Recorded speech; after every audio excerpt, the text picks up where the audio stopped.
Hello বন্ধুরা, আশা করি তোমরা গেলে সবাই ভালো আছেন।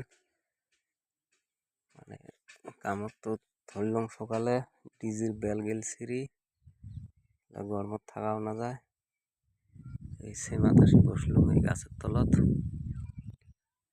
সীমাত গাছের তলত বসি আছো। ডিজির বেল আনবে গেছে গোসাইগাঁও থেকে বেল নিয়ে আসবে। দর মেঘটাও দেখো কি সুন্দর দেখা যায়।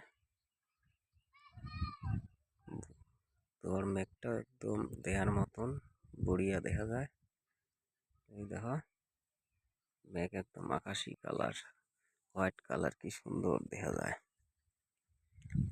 এই যে সরেয়ার গাছ, এটা গাছের তলত বসছি, রোদ গাছের তলত বেশ সুন্দর ঠান্ডা হওয়া, সুস্থ মাইন্ডত বসি হওয়া খা।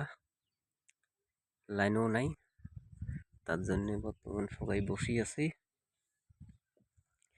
বেল আনবে গেছে, বেল নিয়ে আসলে তারপরে কাম করি সবাই। তা আশা করি তোমরা গেলে ভালো আছেন, তাইলে রাহি।